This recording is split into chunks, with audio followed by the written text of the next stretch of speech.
I'm touched. It's because of clients like you and Tanya and everyone else. I see a lot of, and they're not my clients, they're our family, Ian, and they are achieving amazing results. And I really appreciate it.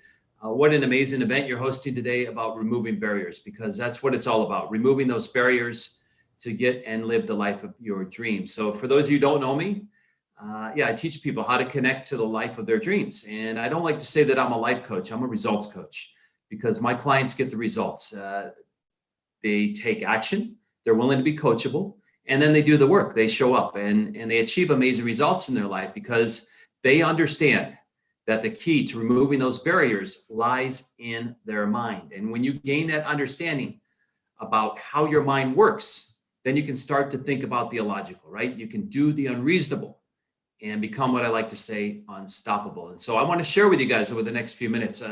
Amazing job, Tanya. You were on fire. Wow.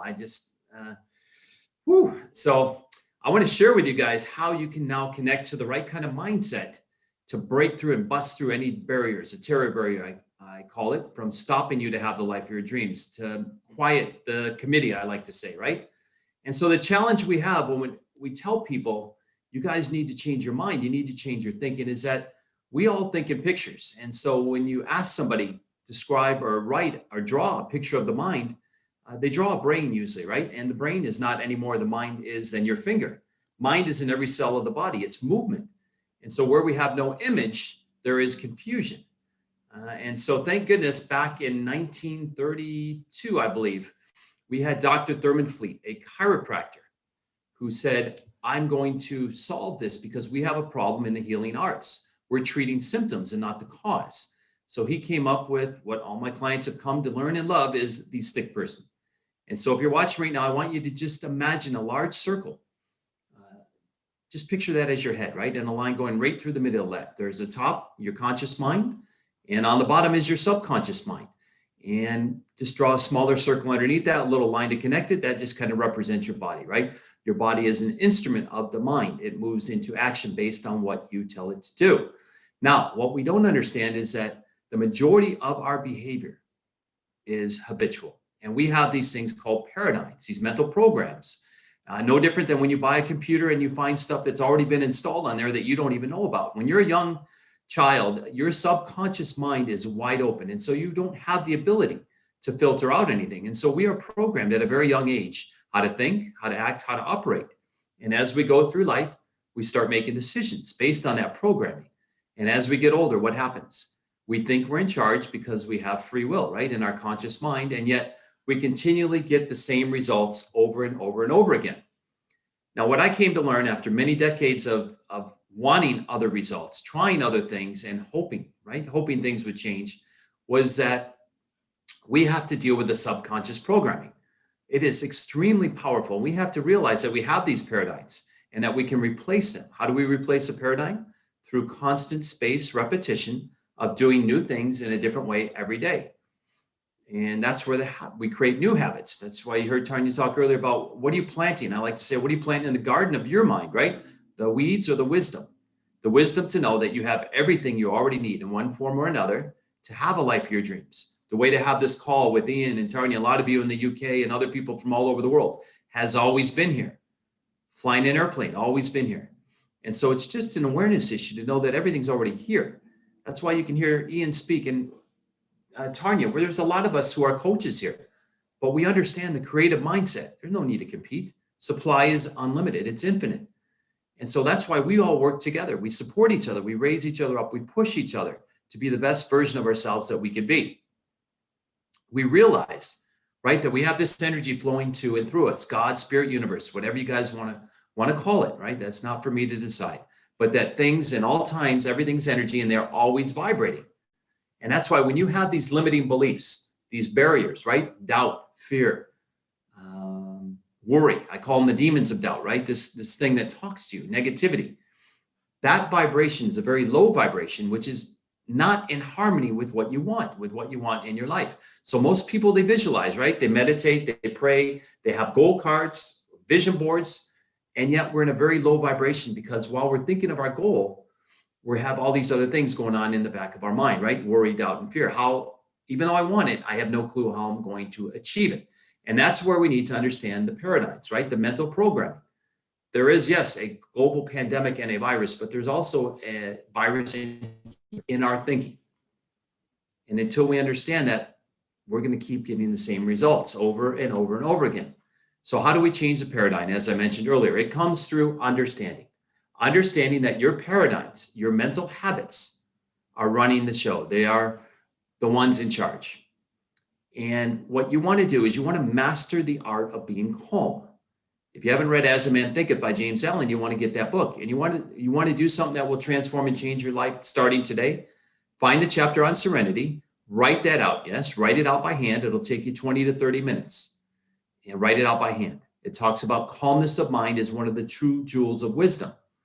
And you get it through long and determined efforts in self-control. All my clients, myself included, we understand that we respond to life, that we live our lives from the inside out, and that we do not allow our environment, anybody, any person, any place, anything to dictate how we're going to feel. So you guys need to disconnect from the results of how you're going to achieve something. Let that go. That's not your business. You guys worry about the cause, right? The cause is your thinking and then taking action, and don't worry about the effect.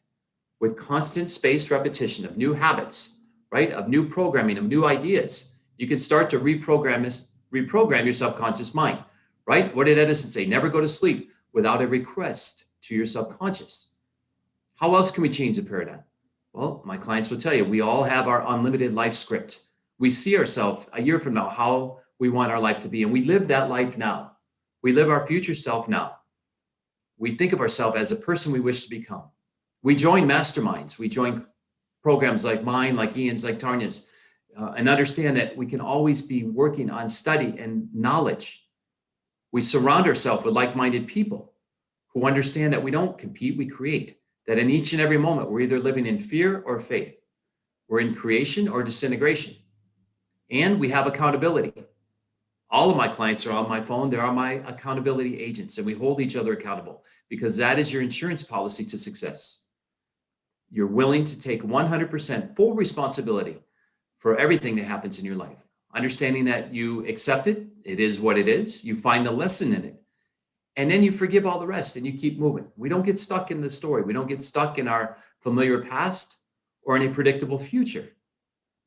And so that's how it's going to be when you start to understand that you can connect to the right mindset, right? You start to change your thinking. Your thoughts create your feelings, which create your emotions and actions. You want to take daily, this is the important word, measurable action. That's the body moving, right? But you have to take measurable action. You can't manage your time. You can manage your activities. And so you need to monitor what you're doing. So many of us think that we're very, very busy, right? But yet we're not very productive. And if you take a cold, hard, honest look at what you did yesterday, just go back yesterday and review.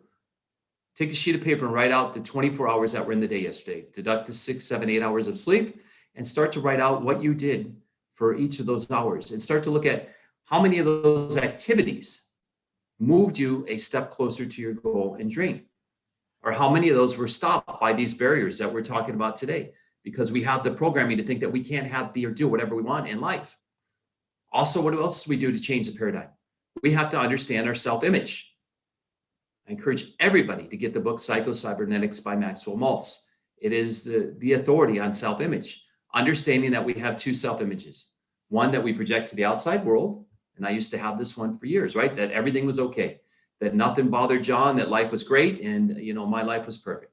And yet there was another self-image, the one that I live with, when no one else was looking, the one that wouldn't allow me to look at myself in the mirror, the one that was depressed, disappointed, and just full of disdain for myself. I didn't like myself very much. And your results can never outperform that self-image. But what you can come to understand by reading that book is that we have a built-in automatic mechanism inside of us that is seeking a goal. We are goal-seeking individuals, right? We're always moving towards something. And our self-image can move us either to success or it can move us to failure. And so we have to remember, what goal-striving idea are we working toward, right? And that's where it's so important that we understand that self-image is really the key. The subconscious mind cannot tell the difference between something that's imaginary or something that's real. That's why, if you're familiar with that study, they had a group of people mentally rehearse how to play a piano for over a month in their mind. And they had another test group that actually practiced that on a daily basis. By the end of the 30 days, that group that never touched the piano was able to play equally as well as that group that had been playing for 30 days. That's how powerful the subconscious mind is. That's why you hear stories about people who maybe their children are trapped under a car, and all of a sudden the next thing you hear is that they're lifting a car off of them. We have enormous potential tapped up deep inside of us, right? And we like to think that we act and feel not how things are, but we actually act and think how we feel about ourselves. So we have to change our self-image. We have to realize that we have the ability to reprogram our mind and recreate our self-image. Now, how do we create a better self-image?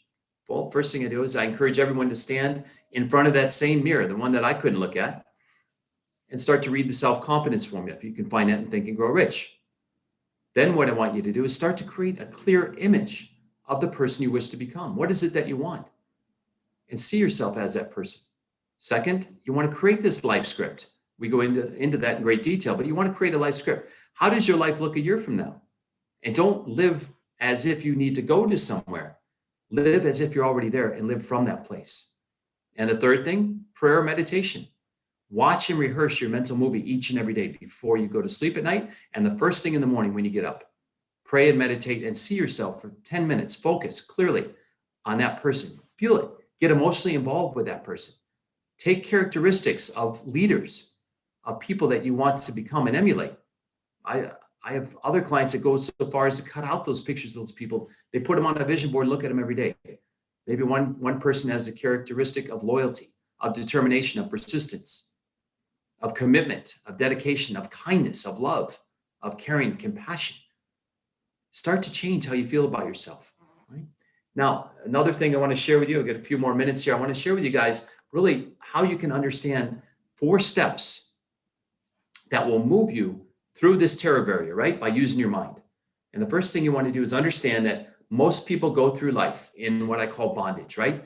They don't even entertain the idea that their life can be any different. They go through life tiptoeing to the end, hoping that they don't wake up anybody, including themselves, right? That's the 40-year plan, right? Go get a job, save, and then maybe one day you can take that vacation or buy that dream house or that dream car. Those people live a life of bondage. But then there's another way. The second step is what I call reason. We start to entertain ideas. We start to hear from people like Ian, from Tanya, from myself, Bob Proctor, Les Brown, all Jim Rohn, all these people, Napoleon Hill, Earl Nightingale. We start to entertain ideas and start to think, wow, maybe I do want something more for my life. Maybe there is something better. Maybe I could see myself having that. But guess what happens? We don't really act on it because we don't really believe it. And so guess what? That reason and that idea just fades away. Now, the third step is we come to what I call conflict. We start to imagine an idea, a better life that we want, things that we want to do, be, and have. We start to get excited. We start to get emotionally involved. We can see ourselves actually living in that dream house, speaking on stage in front of thousands of people, having that dream relationship, right? And guess what happens? It creates anxiety in us because on a subconscious level, we still don't believe it. And so now we have conflict going on inside. The old programming, remember, we are programmed to live our life from our 5 senses, what we see, hear, taste, touch, and smell. But what we don't get taught is that we have these 6 higher mental faculties, these God-given gifts. And I want you guys to write these down. I'll give you all 6 right now. It's our imagination, the ability to dream, the ability to see ourselves a year from now and live it today. We have our intuition, God speaking to us, spirit, universe, whatever you say. We have the ability to tap into ourselves and know that each and every question that we have, we already know the answer to. We have our will, the ability to focus on one thing to the exclusion of all others. We have memory. There's no such thing as a bad memory. There's only a weak memory. Memory can be developed and strengthened over time. Constant repetition, constantly reminding yourself of the person you wish to become. We have reason, the ability to think, and we have perception, right? As Wayne Dyer said, we change our perception of the thing that we look at changes, right? So we can actually focus and live our life from those higher mental faculties. And so now we're starting to go into conflict. We have our old programming based on our 5 senses. We have our new hopes, possibilities, and ideas of a life and a dream that we have, and they're in conflict. And what happens? We don't know how to handle this conflict. Our body starts to freak out, right? We hit that terror barrier, and what happens? Anxiety calls to Ian, calls to Tanya, calls to John. Coach, help, I'm in trouble. I don't know what to do. And yet we have to realize that we have the ability to blast through that terror barrier. How? By step number 4, freedom. How do you develop freedom? Through understanding, through awareness, through knowledge, right? Knowledge that there's a different way to live, that in each and every moment you can live your life in faith or you can live it in fear. Both of those require you to believe in something you cannot see, that you have to be willing to die to your old self because you're already dying for what you don't want. Be persistent and be willing to die for what you do want. And how else can you get freedom? You can start to realize that you have everything you already need, right? That you can live a life of ease when you have knowledge and understanding of how the mind works, that you can now start to accelerate. You can collapse time and move closer to your goal and dream, build momentum, and start moving with acceleration and speed, right? One of my favorite quotes, the universe loves speed. Success loves speed. And then you can be in a state of creation, knowing that in each and every moment you're either creating or disintegrating.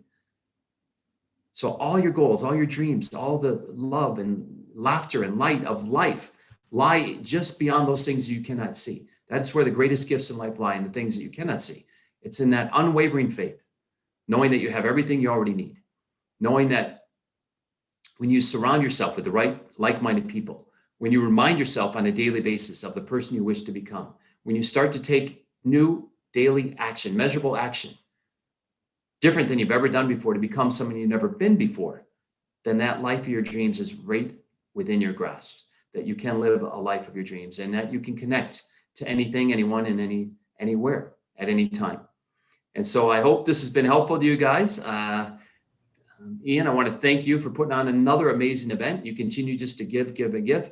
Ian, if you guys don't know, he is a perfect example of how this law works, right? The more you give, the more you get in return. And so he selflessly gives of his time to not only a lot of people on here, but all kinds of people in his community.